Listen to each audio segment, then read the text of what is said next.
Hey guys, Mike here.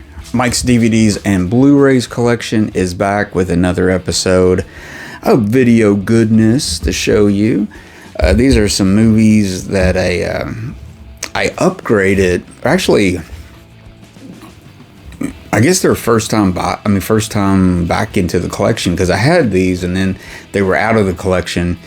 Some older DVDs of this. But anyways, I wanted to cover some of the great 80s, 90s-ish goodness of John Hughes. The director John Hughes, famous for all the Brat Pack, I guess, movies you could say that came out in the 80s and stuff. But being 47 years old and seeing these movies in the 80s that were kind of geared more towards teens and maybe younger adults, but when you see them at like 8, 9, 10, it has this other effect on you where it's just, I don't know, it's good. I'm glad I got to see those movies that probably weren't for me at the time, you know. But we all did that. We all watched these, you know. We're all HBO kids and early cable kids, and you know, clicking the box and stuff. You know who you are. But anyways, a lot of these great movies have been coming out by companies, even Criterion Collection and Arrow have took notice to John Hughes and released some of his best movies on 4K even. But this movie was recently, last year in 2023, released on a 4K edition by Arrow, which is basically the same edition but just 4K. I decided to get this release because this was one of the ones, I guess, I don't know, I must have sold it off as a trilogy or something back in the day and never upgraded. But finally I went for the Blu-ray, not the 4K, of Weird Science, 1984 or 5.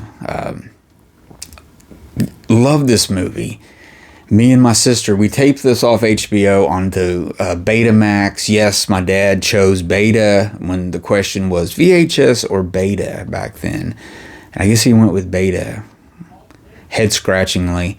But later on, we got a VHS, thankfully. But anyways, we taped that on Beta, and we wore that tape out. We watched it all the time. We would fast forward it, we would slow pause stuff, we were just experimenting with the control, you know what I mean? Like, when you're a kid, you do all this crazy stuff.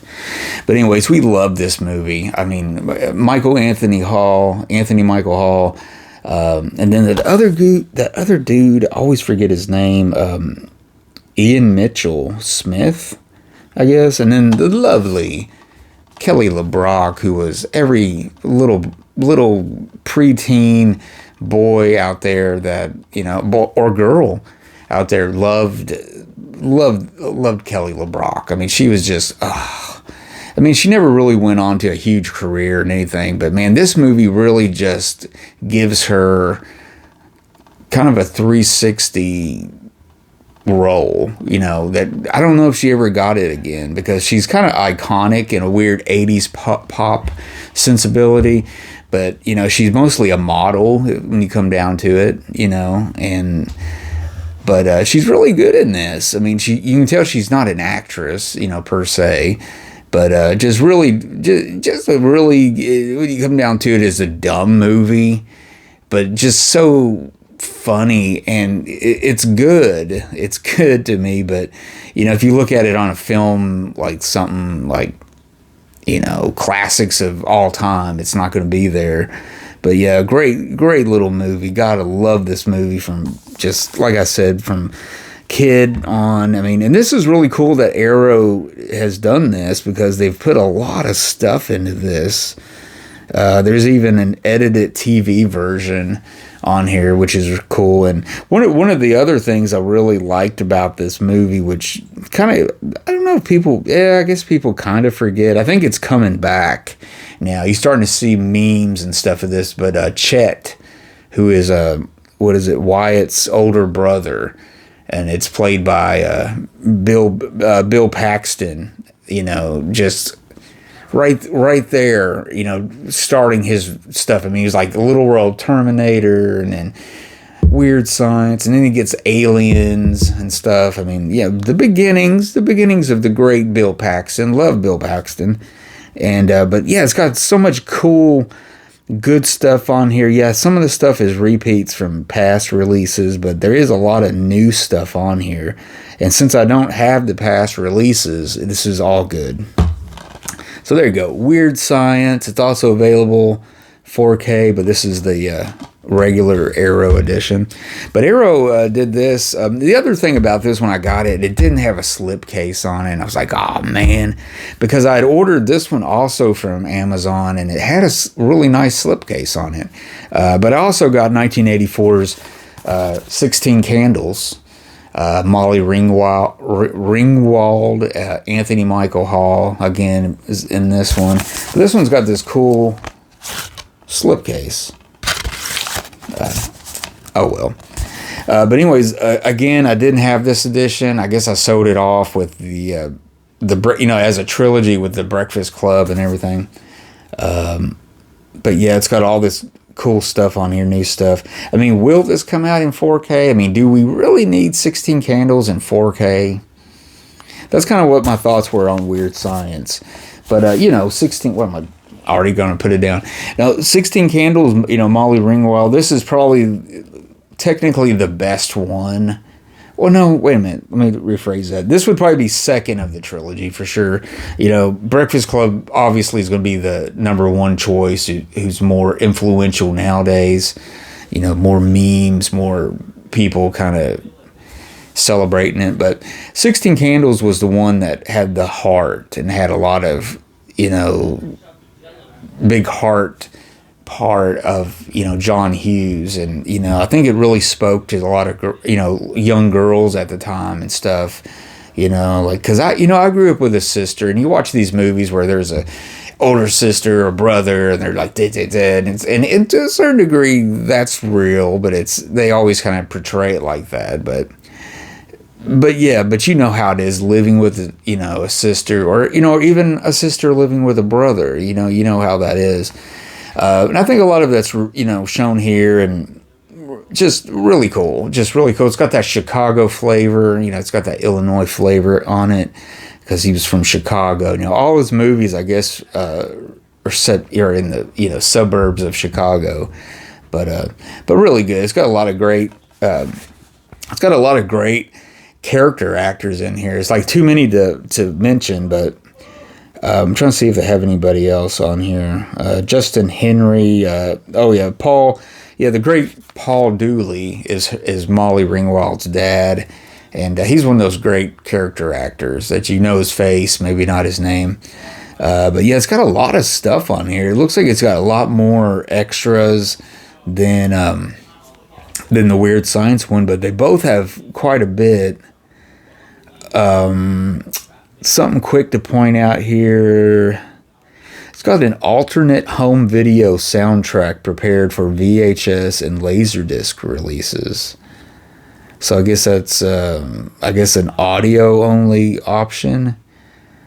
Let me see. I was wondering, yeah, there's and then you can watch the extended version.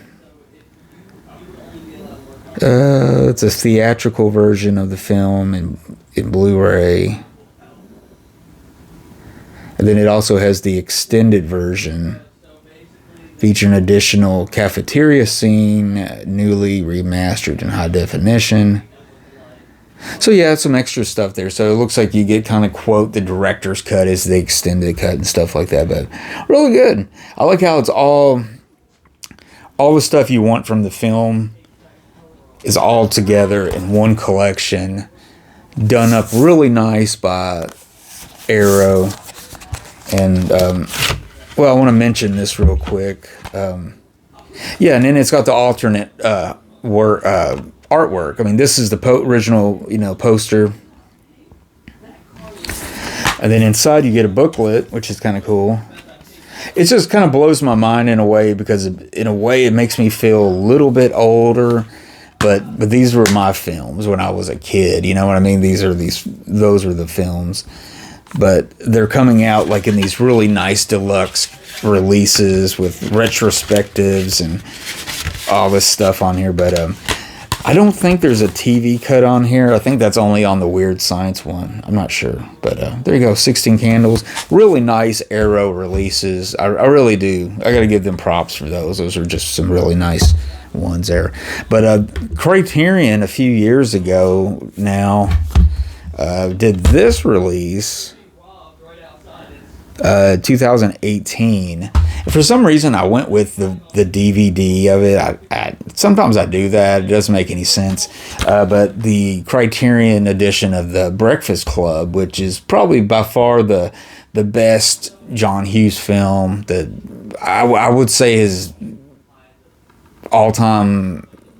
I guess there's people that would say Ferris Bueller versus this or something, but I think Breakfast Club had the most to say, you know, him as a writer, and really trying to pinpoint what it's like to be a teen, and you know, and him coming from years previous to trying to find out in 1985 what it's like to be a teen. And of course I was young, and I was probably 9 at the time when this came out, but really good movie, just all around great movie. It's still, I mean, it is definitely a classic now. It's definitely an 80s classic. You know, it's got the humor, it's got the truth, you know, it's got the anger, it's got everything in there represented. Let me take my glasses off for a minute. But this is a 2 DVD edition. DVD. What was it? 2? Does it have that much? I guess it had. But yeah, it's got quite a bit of stuff on here. It's got a audio commentary with everybody. It's got some new interviews with Ali Sheedy, Molly Ringwald, video essay about John Hughes. There's a documentary from 2008 on here, 50 minutes of never before seen deleted and extended scenes, rare promotional and archival interviews, some interviews with Hughes, and basically some TV interviews, you know, talk shows and stuff like that on there and everything. But yeah, pretty good stuff here. I'm sure there's a TV print of this out there, TV, you know, edited one. I'm sure there is, because I know I've seen it both ways on TV, edited and non-edited. But that would have been cool to add that to this, just to, you know, like I was saying, just to have everything kind of in there. Because back then, you know, when you grew up in the 80s and you had TV and then you had cable, and you would see stuff on cable, and then later on it would be on TV and it would be edited. You know, you'd be maybe at a relative's house and they're watching, you know, ABC, and it's showing, I don't know, let's just say The Breakfast Club was on there. I doubt it ever was, but, and I'm like, man, that movie's, huh? And it almost becomes its own different thing because it's completely sometimes redone. There are movies that are just completely, like, say, Scarface, stuff like that have been totally TV edited, that they almost become a different movie. But anyways, The Breakfast Club, there's not much to say about this. I mean, everybody really kind of knows The Breakfast Club, that knows John Hughes and everything, and just 80s in general. I mean, it's from 1985, you know. It's about these 5 kids that get a Saturday school, which is kind of an alternative school for a mixture of people that, you know, are failing a class, or they did something to get in trouble, or they're truant or something like that. So it's kind of a mixture of all those different kids. Plus, they're all different types. You know, you got the wild headbanger type guy, you got the jock, you got the nerd, you know what I mean? You got the weirdo. And that's what it's about. You know, you get to know these people. And what's funny is this repeats every generation. You know what I mean? I've come to find that out getting older, that really it's the same 5 people in history. I mean, at least in the 20th century. I mean, just teenagers always had those issues, you know, in some form or another. Maybe in 1911 it wasn't like this. It'd be funny if it was, but you know what I mean. All teens face those same things, you know, the suicide, not being accepted, being pushed too far, you know. So it all kind of repeats every generation. So it's kind of getting an 80s look at what people were thinking a little bit, or at least what John Hughes thought teens were thinking. But excellent movie, The Breakfast Club. Whew. Shoulder there. But also wanted to show this out. I did have 16 Candles on Blu-ray already, but I got this Blu-ray edition of it because of the packaging. But this is the regular Universal release on Blu-ray, but it's in a VHS box, which I thought was cool. You know, like one of the old VHS clamshells. So yeah, you open it up, you don't get anything. You know, you don't even get a booklet. You got a digital, you know, download, but then you just get the basic 16 Candles Blu-ray. So it's basically just this clamshell, and I just had to get it just to check it out. I didn't get the other ones because once I got this one, I was just kind of, it's cool. But it does take up a lot more space on shelves and stuff, so that's why I don't love the movie that much. These movies that much to have like this much dedicated just to them. So but yeah, it's cool though. This was kind of when they were Blu-ray and companies were kind of looking for something to market, and Universal would do kind of cool stuff from time to time. But yeah, there you go. So I had the Blu-ray of that. So finally, guys, this is the DVD edition of Pretty in Pink, and I don't forget about this one because it is popular amongst them, but a lot of times I almost kind of push this almost into like girl movies. Now I'm going to use that term because I'm going to go back to that time frame of like 1987. That's something I would have said as an 11-year-old. Yeah, it's a girl movie, but it's a little bit like that.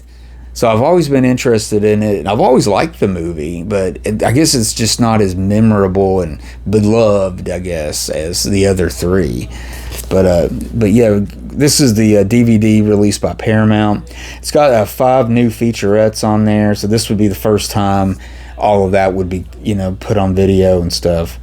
Of course, there was a Blu-ray counterpart, the same stuff. So if it's come out since, it's probably got the same stuff. But yeah, the John Hughes, 87, you got John Cryer, and it's kind of that, you know, it's coming from Molly Ringwald's perspective. She's kind of back as the 16 Candle girl, like trying to get this guy to notice her, and he comes from, you know, the better side of the tracks, and, you know, she's just average middle class, and then you got this dorky guy who's kind of friends with him that's trying to get them together, trying to do that, but you know, he really loves her, and you know, and stuff like that. But it's, you kind of know the story, you know how it's going to end and everything, but you just love their performances. You love these characters; they become memorable and stuff. You know, even if the script is kind of predictable, you know. But anyways, Pretty in Pink. This is the totally. Oh, this is just says totally packed with special features. I think this was like a special 80s thing that was going on, so they had all kinds of 80s type of stuff.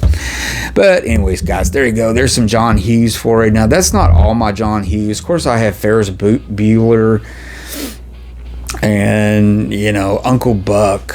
I really love Uncle Buck, and stuff like that. You know, I need to get Home Alone. I don't think I have Home Alone on video. I don't think. Maybe I do. If I do, I only have number 1, that's for sure. But I don't think I have it. But I need to get that. And that was John Hughes, right? Yeah, I think that was John Hughes. Then he did movies like Dutch, and then he did God, he did that one with John Candy and stuff, and I don't think he. I need to refresh my history on John Hughes, but man, what can I say? I mean, even as a little kid, you would know these movies as John Hughes movies. That's what's kind of cool, because even as this writer-director guy, he always reminds me of Preston Sturges in a way, of just how he was a writer-director, but his persona was also really known as the character that helped with his persona. You know what I'm saying? Totally different types of writing and stuff, obviously, but they kind of reminded. They both Paramount, mostly. Well, no, Universal. But yeah, he was just, you kind of knew his movies back then, John Hughes. Even as a little kid, you know, there was some, like, there was Steven Spielberg movies. There was George Lucas movies. You know, you would know the director as somebody big, you know, especially Steven Spielberg back then, but you knew John Hughes. And these were just, you know, these weren't big action movies or sci-fi epics or anything. So yeah, that's kind of cool too. That's kind of a cool, or at least maybe that's how I did it. I remembered them right off as John Hughes and everything. So anyways, guys, there you go. Just weird me talking about some movies and stuff. But yeah, if you like what you saw here today or listened to today, give me a thumbs up. Comment on your experience with John Hughes movies in the 80s or whenever. And don't forget to subscribe to my channel and all that good stuff. So I'm going to go, guys, and watch a movie and maybe take a walk. Catch you later, guys.